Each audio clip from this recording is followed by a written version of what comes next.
आप में से, मैं तो अपना पूरा जीवन आपको देने को तैयार हूं, मगर आप में से प्रत्येक व्यक्ति में ग्रस्त होगा, ऐसा समय आ रहा है। उनको कौन संभालेगा, कौन समझाएगा आपको? कोई समस्या ऐसी आएगी जो आप बिल्कुल मृत्यु के पास खड़े होंगे। आपका मतलब है आप, आपकी पत्नी, आपका बेटे, आपकी बेटियां, आपका परिवार, आपका धन, आपका यश, आपका मान, आपका पद, आपका प्रतिष्ठा, एक सम्मान। आज 500 रुपए कमाने वाला एक सिपाही आपके हाथ में खरीद डाल के आपको ले जाता है, आप अपराध किया नहीं किया, आपकी इज्जत को 2 मिनट में धूल मिला देता है। 500 रुपए वाला, क्या इज्जत आपके पास क्या रही, क्या ताकत क्या रही, फोर्स क्या रहा, आपकी चिंगारी कहां रही? आपकी इज्जत तो 2 मिनट में उतरी, आपका जीवन समाप्त हो गया। निर्भीकता जो आनी चाहिए, वह निर्भीकता तब आ पाएगी जब आप निश्चिंत हो जाएंगे कि अब मेरे कुछ चिंता तनाव जीवन में, परिवार में आ ही नहीं सकती। आप नहीं, पूरे परिवार में। इज्जत में कोई बट्टा लग नहीं सकता, मृत्यु मेरे पास फटक नहीं सकती, मेरे पास नहीं, मेरे बेटे बेटियों पत्नी के पास भी। अभाव मेरे जीवन में आ नहीं सकता, दरिद्रता मेरे जीवन में नहीं आ सकती। मैं निश्चित होकर विचरण करूं तो कोई मेरा वाहन मेरा बिगाड़ नहीं सकता, मेरे साथ एक्सीडेंट नहीं हो सकता। और जो कुछ गुरु दे रहे हैं उस विद्या को, उस ज्ञान को पूर्ण तक पहुंचा सकूंगा, क्योंकि मैं निश्चिंत हूं, निर्भीक हूं। मेरे पीछे गुरु हैं जिन्होंने मुझे इस योग्य बनाया।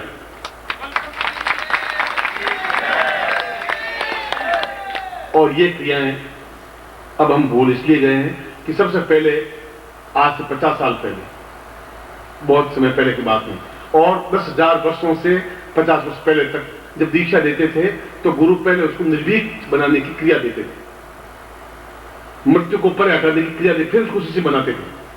अब हम सीधे शिष्य बना देते हैं। ओम परम नारायण गुरु जो नमः, उस मृत्यु को आप मंत्र जापते रहे। मैं अपनी खुद की आलोचना कर रहा हूं, मगर आप धीरे धीरे जो सिसक रहे हैं, उस आंसुओं को कौन देख पाएगा? कैसे देखेंगे हम? उस वेदना को कैसे समझेंगे? वो तब समझेंगे जब आप निर्भीक हो पाएंगे। इसलिए हमारे शास्त्रों में प्रत्येक देवता के पास एक आयुध दिया, शस्त्र दिया, उनके शरीर में ताकत दी, ऋषियों को एक क्षमता दी, पौरुष दिया, गिड़गिड़ाते हुए नहीं बीते। इसलिए 10 महाविद्याओं की रचना की कि इनमें उस मंत्र बल के माध्यम से, सुबह मैंने मंत्र का समझाया था, मैं बोलूं और आप तक पहुंचे, आपको क्रोध में बना दूं, मैं बंदूक की गोली 10 फीट दूर से छोड़ूं और आप समाप्त हो जाए, तो मृत्यु है। आप घर में अभावग्रस्त हैं, आप मृत्यु है।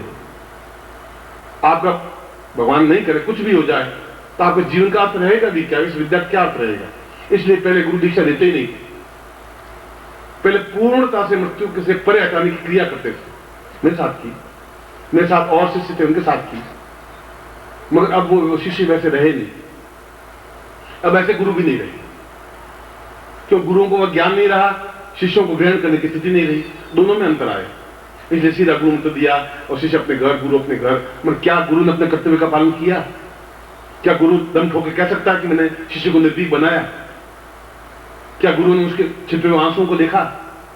क्या गुरु ने उस शिष्य कार्य को सुना? नहीं सुना, नहीं सुना। इसलिए गुरु अपने आप में बिल्कुल निस्तेज हो गए, बुझ गए, समाप्त हो गए। गुरु समाप्त हो गए, शिष्यों की गलती नहीं थी उसमें। और अगर शिष्य ग्रहण नहीं कर सके तो वह शिष्य भी अपना में धिक्कार नहीं योग्य है, क्योंकि वह रोते हुए करते हुए जीवन व्यतीत करेंगे तो होगा भी क्या आपका? ये मंत्र आपको काहे के लिए दे रहा हूं? फिर क्यों दीक्षा दे रहा हूं? क्यों आपका दीक्षा दे रहा हूं? क्यों मैं ब्रह्मत्व दीक्षा दे रहा हूं? क्यों आपको अणु परिवर्तन दीक्षा क्यों दे रहा हूं? फिर मैं क्या होगा? कल आप मृत्यु को प्राप्त हो जाएंगे, आपके परिवार में कोई अकस्मात, आपकी मौत हो गई, मैं कहां मुंह दिखाऊंगा आपके सामने? कैसे खड़ा होऊंगा? गुरु जी मैं तो आपको समर्पित कर चुका अपने आप। फिर क्या स्थिति बनी? क्यों मुझे अपने गुरु, मुझे पहले निर्भीकता की दीक्षा दी, क्यों मुझे मृत्यु को परा करने की दीक्षा दी, क्यों दी ऐसी? फिर इससे मुझे क्यों बनाया? ये सारी मन में उथल पुथल, उमड़ घुमड़ उस पंचांग को देखने के बाद आई। और फिर मुझे श्लोक याद आया यमोपनिषद का, चतुर्दश्याम भौमवारेण चतुर्दश्याम ताम कालकृत महावे पूर्णताम मृत्यु इच्छायाम दीवो देवा वदन्यवि। चतुर्दशी हो, भौमवार हो, वो अपने आप में एक योग होता है। आपने कहा देवी के या तो अष्टमी होती है, चतुर्दशी होती है देवी के पूजन के लिए, और मंगलवार अपने आप में पूर्ण यम का प्रतीक होता है। और फिर रात्रि, काल रात्रि है, ये काल रात्रि दिन चल रहे हैं। इन दिनों में ही हम निर्भीक बने, रात्रि को निर्भीक बने। कुछ साधना ऐसी होती है जो रात्रि को ही हो सकती है। मैं भी बैठा बैठा 15 मिनट यहाँ ये सोच रहा था कि अब इनको विश्राम दूं, मैं भी विश्राम करूं। आपसे ज्यादा मुझे विश्राम की इसलिए जरूरत है कि घंटे भर बाद मुझे वापस 5-6 घंटों के साथ में उठना पड़ेगा, फिर दिन भर आपके सामने खड़ा होना पड़ेगा। शायद नींद 15 मिनट या 20 मिनट ले पाऊंगा कि नहीं ले पाऊंगा। निश्चय ये किया था, मगर फिर उस श्लोक मेरे मानस में आया कि अभी तुमने पंचांग देखा है, तुमने इनकी शिष्कार्य सुनी नहीं, इनका अंदर की वेदना नहीं सुनी, ऊपर से तुमने कहा वो मुस्कुरा दिए, जय गुरुदेव की जय, दोनों हाथ उठा के जय गुरुदेव बोल दिए। क्या तुमने उनको समझा? क्या उनको आपने मृत्यु से परे हटाया? आपने ये जो तुम देख रहे हो अष्टग्रही योग, इनसे कौन हटाएगा उनको? हो सकता है कल नहीं मिल पाएंगे, हो सकता है कि शरीर नहीं आ पाए, हो सकता है 6 महीने आप नहीं मिल पाए, और 6 महीने में न मालूम क्या क्या घटनाएं घट जाएंगी। क्योंकि उतना संगीत मैं भी हूं जितने आप हैं। आप संगीत हैं नहीं, मगर मैं आपको लेकर के इसलिए सशंकित हूं कि आपको मैं हर हालत में जीवित और पौरुषवान देखना चाहता हूं, इसलिए सशंकित हर क्षण। जब आप शब्द बोल रहा हूं तो आप व्यक्तिगत नहीं, आप, आपकी पत्नी, आपके पुत्र, आपकी पुत्रियां, आपका घर, आपका परिवार, आपकी संपन्नता, आपकी श्रेष्ठता, ये सब कुछ मिलकर के आप बन रहे हैं, केवल आप इंडिविजुअल नहीं बन रहे हैं। और समय ऐसा बिल्कुल आंखों के सामने क्लियर है, आपको देख पाएंगे अपने गांव को, अपने शहर को, अपने देश को, आपको देख लेंगे। आज की घटना, आज की बात आपको याद रहेगी। गुरुदेव ने पहले 6 महीने पहले बता दिया था कि इस समय ऐसा आने वाला है। और आप पड़ोस में 100 घर होंगे तो 95 घर देख लेना कि किस प्रकार से वेदनाओं रोते हुए बीत रहे हैं, देख लेना। वो तब हो पाएगा जब आपके पास मृत्यु को ऊपर हटाने की क्रिया हो पाएगी, निर्धनता को ऊपर हटाने की क्रिया हो पाएगी, जब उनसे जूझने की आप में ताकत आ पाएगी, जब आप पौरुषवान बन पाएंगे, जब शत्रुओं का संहार कर सकेंगे। और शत्रु आपके पग पग पर हैं, मेरे भी हैं, आप पर भी। और मैं जब भी सन्यासी जीवन किया, गृहस्थ जीवन की, सन्यासी जीवन में इतने शत्रु थे ही नहीं, और गृहस्थ जीवन में शत्रुओं का अलावा कुछ है ही नहीं। हर क्षण एक व्यक्ति का तनाव, लड़के तनावग्रस्त हैं, घर वाले तनावग्रस्त हैं, मैं तो तनाव से होगा क्या? कुछ होना ही नहीं है, मुझे मालूम, क्योंकि मैं शिष्य बनने से पहले दीक्षा मुझे वही मिली थी।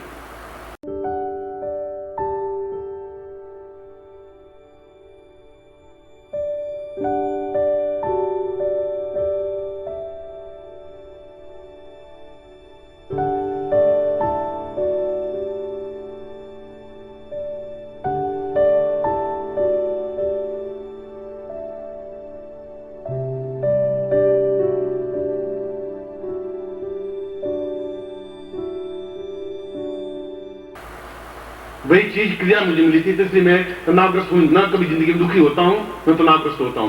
कुछ क्षणों के लिए अगर होता भी हूं तो आपकी वजह से कि इनको मैंने क्या चालाकी बड़ा भेदभावपूर्ण व्यवहार किया, क्या उनको वो चीज दी जो देनी चाहिए थी? क्या तुमने पहले से आने वाले समय को देखा? नहीं देखा तो उनकी क्या गलती? शिष्यों की। उन्होंने कब मना किया? तुमने उनको निर्भीक क्यों नहीं बनाया? तुमने मृत्यु से उनको परे क्यों नहीं हटाया? तुमने उनके घर में मृत्यु को क्यों प्रवेश होने दिया? ये चिंतन मेरा भी रहा, और ये पिछले घंटे 2 घंटे से इसमें व्यामूड में उलझा हो रहा। और जब कृष्ण ललकारते हैं तो इसलिए ललकारते हैं, उनमें पौरुष है।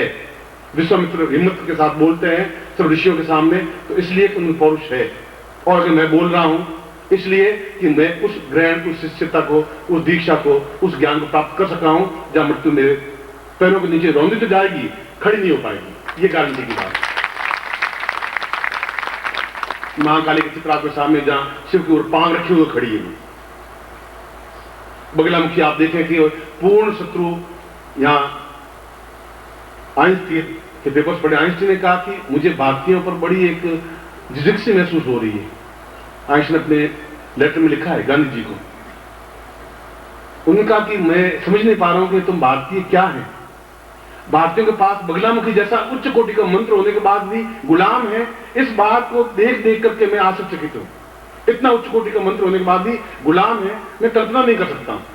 वो एक सोच रहा है, वो उसने अपने पेपर्स में लिखा है, गांधी पत्र में लिखा है, और हम उस मंत्र के महत्व को नहीं समझ पा रहे हैं।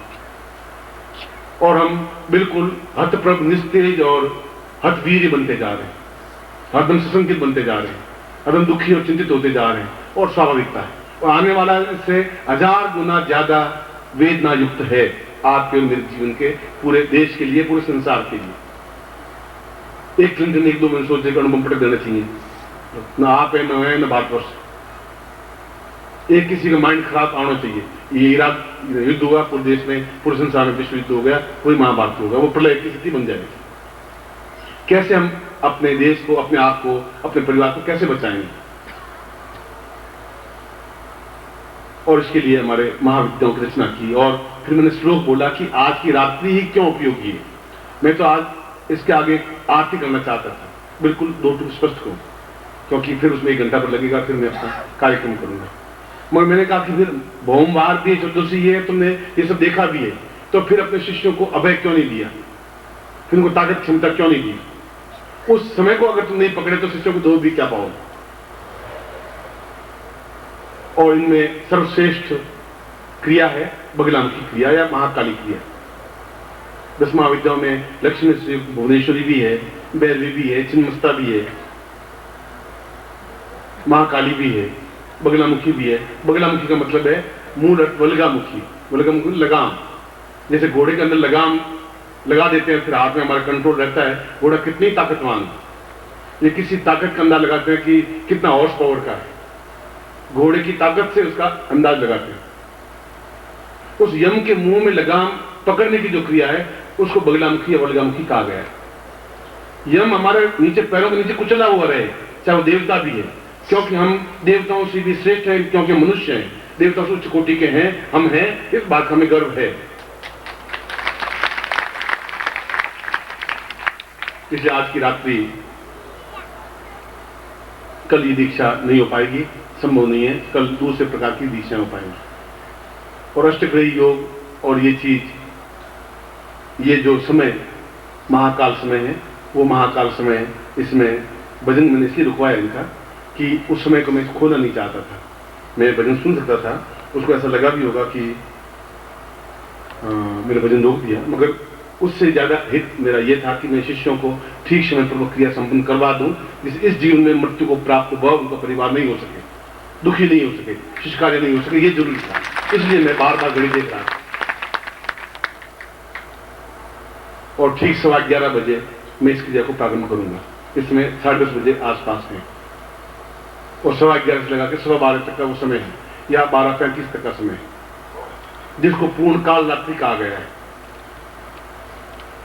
और काल रात्रि का मतलब है काल पर विजय प्राप्त करने की क्रिया, मृत्यु पर पूर्ण विजय होने क्रिया। और मृत्यु का मतलब मैंने आपको समझा दिया है, अभाव, दरिद्रता, गरीबी, निर्धनता, मृत्यु और जीवन की न्यूनताएं और वृद्धावस्था और बुढ़ापा, ये सब कुछ अपने आप में मृत्यु है। क्षण क्षण, एक एक क्षण हम मृत्यु को सरक रहे हैं, हर क्षण आतंकित हैं, तनाव युक्त हैं, चिंतातुर हैं। आप छाती पे हाथ रखे सोचिए आंख बंद करके, क्या तनावग्रस्त नहीं है, आप चिंता युक्त नहीं है। यहां बैठे हुए भी हर क्षण एकदम 2 दिन टेलीफोन नहीं आता तो सोचने लग जाते क्या हो गया, क्यों टेलीफोन नहीं आया, क्या हुआ। पत्नी, पति, बेटे, बेटियां सब कुछ एक तनाव में जी रहे हैं। और मैं आपको नहीं, आपके पूरे परिवार को इस तनाव से, मृत्यु से दूर धकेल के ले जाना चाहता हूं। ये मेरी जीवन की इच्छा है। बस जो है उनको धकेलूं पहले, वह आवश्यक है। मैं अपने आप में खड़ा हो जाऊंगा, बहुत बड़ी क्रिया नहीं होगी। मोर पंखों से अच्छा लगता है, पंख नहीं होंगे तो मोर क्या सुंदर लगेगा। शिष्य नहीं होंगे तो मैं गुरु बनूंगा भी क्या, फिर बेकार, मेरा गुरु बनना भी बेकार होगा अगर मैं आपको ज्ञान नहीं दे पाया। इसलिए मैं आपको महाकाल युक्त बगलामुखी दीक्षा दूंगा। आपको जो लेनी हो, जिनको लेनी हो वो ले, आपके ऊपर कोई ऐसा प्रतिबंध नहीं है। इस दीक्षा के लिए प्रतिबंध लगाना भी नहीं चाहता हूं, क्योंकि अपने आप में कठिन दीक्षा है। इस दीक्षा को मैं खुद दूंगा, दूसरे दे भी नहीं पाएंगे, न कैलाश दे पाएगा न अरविंद दे पाएगा। इस क्रिया को मैं ही दे पाऊंगा। इसलिए इस महाविद्या को अपने आप में सिद्ध करना और महाकाल को सिद्ध करना इतना एक आसान नहीं होता कि उनके जीवन से मृत्यु को हटा दे। ये सामान्य क्रिया नहीं हो सकती। ऐसे बहुत कम उदाहरण हैं और मैं से बहुत अधिक उदाहरण पैदा कर देना चाहता हूं। आने वाले समय में इन सारे लोगों को खड़ा कर देना चाहता हूं कि इनके ऊपर मृत्यु हावी नहीं हो सकेगी। ये गारंटी है, चैलेंज है, ये सर्टिफिकेट है मेरी तरफ से। आपको समझेंगे कि बहुत बड़ी बात है। इसलिए मैं आपको केवल 40 मिनट दे रहा हूं। 40 मिनट में आप जो भी वापस आ जाएं, आते ही लाइन लगा दें। न मैं प्रवचन करूंगा, सीधी मैं खुद दीक्षा दूंगा। उसके बाद हम रात में विश्राम करेंगे, फिर कल शुरू मिलेंगे। मैं आपको एक बार से आपको आशीर्वाद देता हूं और आपको कल्याण करूंगा। वंदनीय माता जी की, आदरणीय छोटे गुरुदेव की, आदरणीय छोटे गुरुदेव की, पूज्य गुरुदेव की, पूज्य गुरुदेव की, पूज्य गुरुदेव की, पूज्य गुरुदेव की, पूज्य गुरुदेव की, वंदनीय माता जी की, वंदनीय माता जी की, वंदनीय माता जी की, वंदनीय माता जी की, आदरणीय छोटे गुरुदेव की, आदरणीय छोटे गुरुदेव की, आदरणीय छोटे गुरुदेव की, पूज्य गुरुदेव की, पूज्य गुरुदेव की, पूज्य गुरुदेव की, पूज्य गुरुदेव की, पूज्य गुरुदेव की, पूज्य गुरुदेव की, पूज्य गुरुदेव।